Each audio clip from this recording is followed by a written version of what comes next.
Hi everyone, welcome back to Anvik YouTube channel. ಇವತ್ತು ನಾವು simple ಆದರೆ ಸೂಪರ್ ಟೇಸ್ಟಿಯಾಗಿರೋ ಬೆಂಡೆಕಾಯಿ ಪಲ್ಯ ಮಾಡೋಣ. ನಿಮಗೆ ಬೆಂಡೆಕಾಯಿ ಸಾಫ್ಟಾಗಿ ಸ್ಟಿಕ್ಕಿಯಾಗಿ ಬರುತ್ತಾ ಅಥವಾ ಹೋಟೆಲ್ ಸ್ಟೈಲ್ ಟೇಸ್ಟ್ ಬರಲ್ಲ ಅಂತ ಫೀಲ್ ಆಗುತ್ತಾ? ಹಾಗಿದ್ರೆ ಇವತ್ತಿನ ವಿಡಿಯೋನ ಕಂಪ್ಲೀಟಾಗಿ ನೋಡಿ, ಯಾಕಂದರೆ ನಾನು ಶೇರ್ ಮಾಡ್ತಿರೋ ಚಿಕ್ಕ ಚಿಕ್ಕ ಟಿಪ್ಸು ನಿಮ್ಮ ಪಲ್ಯನ ತುಂಬಾ ಟೇಸ್ಟಿಯಾಗಿ ಮಾಡುತ್ತೆ. ವಿಡಿಯೋ ಇಷ್ಟ ಆದರೆ ಲೈಕ್ ಮಾಡಿ, ಶೇರ್ ಮಾಡಿ, ನಮ್ಮ ಚಾನೆಲ್ನ ಸಬ್ಸ್ಕ್ರೈಬ್ ಮಾಡೋದನ್ನ ಮರಿಬೇಡಿ. ಆಗಿದ್ರೆ ನಾವು ಇವತ್ತಿನ ರೆಸಿಪಿನ ಶುರು ಮಾಡೋಣ ಬನ್ನಿ. ಇದಕ್ಕೆ ನಮಗೆ ಬೇಕಾಗಿರೋದು ಟೊಮ್ಯಾಟೊ, ಈರುಳ್ಳಿ, ಹಸಿಮೆಣಸಿಕಾಯಿ, ಕರಿಬೇವು, ಸ್ವಲ್ಪ ಕೊತ್ತಂಬರಿ ಸೊಪ್ಪು, ಎಣ್ಣೆ, ರುಚಿಗೆ ತಕ್ಕಷ್ಟು ಉಪ್ಪು, ಸಾಸಿವೆ, ತೆಂಗಿನಕಾಯಿ ತುರಿ ಹಾಗೂ ಬೆಂಡೆಕಾಯಿನ ನಾನಿಲ್ಲಿ ಮೀಡಿಯಮ್ ಸೈಜ್ಗೆ ಕಟ್ ಮಾಡಿ ಇಟ್ಕೊಂಡಿದ್ದೀನಿ. ಮೊದಲಿಗೆ ಒಂದು ಪ್ಯಾನ್ಗೆ 1-2 3 ಸ್ಪೂನಷ್ಟು ಎಣ್ಣೆನ ಹಾಕೊಳ್ಳೋಣ. ಎಣ್ಣೆ ಚೆನ್ನಾಗಿ ಕಾಯ್ದ್ಮೇಲೆ ಸಾಸಿವೆ ಹಾಕ್ಕೊಳ್ಳಿ. ಸಾಸಿವೆ ಈ ರೀತಿ ಚೆನ್ನಾಗಿ ಸಿಡಿಯೋಕ್ಕೆ ಸ್ಟಾರ್ಟ್ ಆದಾಗ ನಾವು ಇದಕ್ಕೆ ಕರಿಬೇವು ಸೊಪ್ಪನ್ನ ಹಾಕ್ಕೊಳ್ಳೋಣ. ಕರಿಬೇವು ಸೊಪ್ಪನ್ನ ನಾವು ಈ ರೀತಿ ಹಾಕೊಳ್ಳೋದ್ರಿಂದ ಒಳ್ಳೆ ಘಮ ಬರುತ್ತೆ. ಈಗ ನಾನು ಕಟ್ ಮಾಡಿ ಇಟ್ಕೊಂಡಿದ್ದಂಥ 6 ಹಸಿಮೆಣಸಿಕಾಯಿನ ಹಾಕ್ಕೊಳ್ತಾ ಇದ್ದೀನಿ. ನಿಮ್ಗೇನಾದ್ರು ಖಾರ ಕಮ್ಮಿ ಬೇಕಾದರೆ ನೀವು ಸ್ವಲ್ಪ ಕಮ್ಮಿ ಹಾಕೋಬೋದು. ಈಗ ನಾವು ಇದಕ್ಕೆ ಕಟ್ ಮಾಡ್ಕೊಂಡಿರೋ ಈರುಳ್ಳಿನ ಹಾಕ್ಕೊಳ್ಳೋಣ. ನಾನಿಲ್ಲಿ 3 ಈರುಳ್ಳಿನ ಕಟ್ ಮಾಡಿ ಇಟ್ಕೊಂಡಿದ್ದೆ, ಅದನ್ನು ಹಾಕ್ಕೊಳ್ತಾ ಇದ್ದೀನಿ. ಈರುಳ್ಳಿ ಸ್ವಲ್ಪ ಚೆನ್ನಾಗಿ ಬೇಗ ಫ್ರೈ ಆಗಬೇಕು ಅಂದರೆ ನಾವಿವಾಗ ಒಂದು ಸ್ವಲ್ಪ ಉಪ್ಪನ್ನ ಆ್ಯಡ್ ಮಾಡೋಣ. ಈ ರೀತಿ ನಾವು ಉಪ್ಪನ್ನ ಹಾಕ್ಕೊಳ್ಳೋದ್ರಿಂದ ಈರುಳ್ಳಿ ಬೇಗನೆ ಫ್ರೈ ಆಗುತ್ತೆ. ನೋಡಿ, ಈರುಳ್ಳಿ ಈ ರೀತಿ ಚೆನ್ನಾಗಿ ಫ್ರೈ ಆಗಿ ಗೋಲ್ಡನ್ ಕಲರ್ ಬಂದಮೇಲೆ ನಾವಿವಾಗ ಇದಕ್ಕೆ 2 ದಪ್ಪಗಿರೋ ಟೊಮೊಟೊನ ಕಟ್ ಮಾಡಿ ಇಟ್ಕೊಂಡಿದ್ವಲ್ಲ ಅದನ್ನು ಹಾಕ್ಕೊಳ್ಳೋಣ. ಟೊಮೊಟೊ ಸ್ವಲ್ಪ ಚೆನ್ನಾಗಿ ಫ್ರೈ ಆಗಲಿ.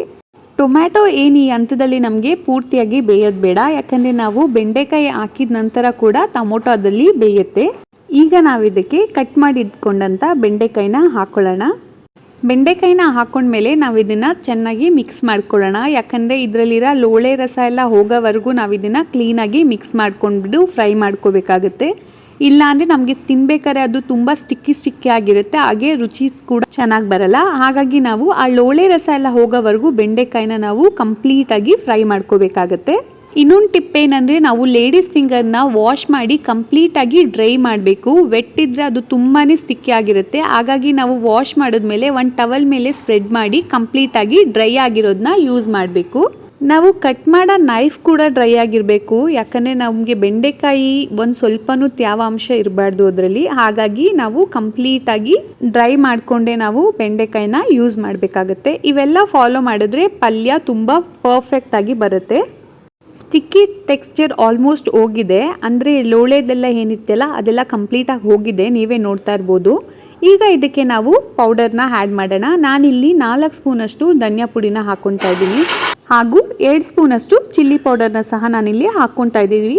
ನಾವು ಮುಂಚೆನೇ ಮೆಣಸಿಕಾಯಿನ ಸಹ ಯೂಸ್ ಮಾಡಿದ್ದೀವಲ್ಲ, ಹಾಗಾಗಿ ಖಾರನ ನಾವು ಸ್ವಲ್ಪ ನೋಡ್ಕೊಂಡು ಹಾಕ್ಕೊಳ್ಳೋಣ. ಇದನ್ನೆಲ್ಲ ನಾವು ಸ್ವಲ್ಪ ಕ್ಲೀನಾಗಿ ಮಿಕ್ಸ್ ಮಾಡ್ಕೊಳ್ಳೋಣ. ನಿಮಗೆ ಆಪ್ಷನಲ್ ಆಗಿ ಬೇಕಂದರೆ ಗರಂ ಮಸಾಲ ಸಹ ಹಾಕೊಬೋದು, ಅದ್ರ ಅರೋಮಾ ತುಂಬಾ ಚೆನ್ನಾಗಿರುತ್ತೆ. ಲೋ ಫ್ಲೇಮಲ್ಲಿ ನಾವು ಇದನ್ನು 3-4 ನಿಮಿಷ ಚೆನ್ನಾಗಿ ರೋಸ್ಟ್ ಮಾಡೋಣ. ನಾವು ಈರುಳ್ಳಿ ಫ್ರೈ ಆಗಬೇಕಾದ್ರೆ ಕೂಡ ಸ್ವಲ್ಪ ಉಪ್ಪನ್ನ ಯೂಸ್ ಮಾಡಿದ್ವಿ, ಹಾಗಾಗಿ ಇವಾಗ ನಮಗೆ ಇನ್ನು ಎಷ್ಟು ರುಚಿಗೆ ತಕ್ಕಷ್ಟು ಉಪ್ಪು ಬೇಕೋ ಅಷ್ಟನ್ನ ನಾವೀಗ ಪಲ್ಯಕ್ಕೆ ಆ್ಯಡ್ ಮಾಡೋಣ. ಈ ಹಂತದಲ್ಲಿ ನಾನಿವಾಗ ಇದಕ್ಕೆ ಸ್ವಲ್ಪ ನೀರನ್ನ ಹಾಕ್ಕೊತಾ ಇದ್ದೀನಿ. ನಿಮ್ಗೇನಾದ್ರು ಇದು ಕಂಪ್ಲೀಟಾಗಿ ಡ್ರೈ ಬೇಕು ಅಂದರೆ ನೀವು ಸ್ವಲ್ಪ ನೀರು ಹಾಕ್ಕೊಂಡು ಇದನ್ನು ಬೇಯಿಸ್ಕೊಂಡ್ರೆ ಸಾಕು, ಅಥವಾ ನಿಮಗೆ ಸೆಮಿ ಗ್ರೇವಿ ಅಥವಾ ಗ್ರೇವಿ ಥರ ಬೇಕಂದರೆ ನೀವು ಇನ್ನೂ ಸ್ವಲ್ಪ ನೀರು ಸಹ ಹಾಕ್ಕೊಳ್ಬೋದು. ಈಗ ಇದೆಲ್ಲನೂ ನಾವು ಒಂದ್ಸಲಿ ಮಿಕ್ಸ್ ಮಾಡಿ 3-4 ನಿಮಿಷ ಇದನ್ನು ಚೆನ್ನಾಗಿ ಬೇಯಿಸ್ಕೊಳ್ಳೋಣ.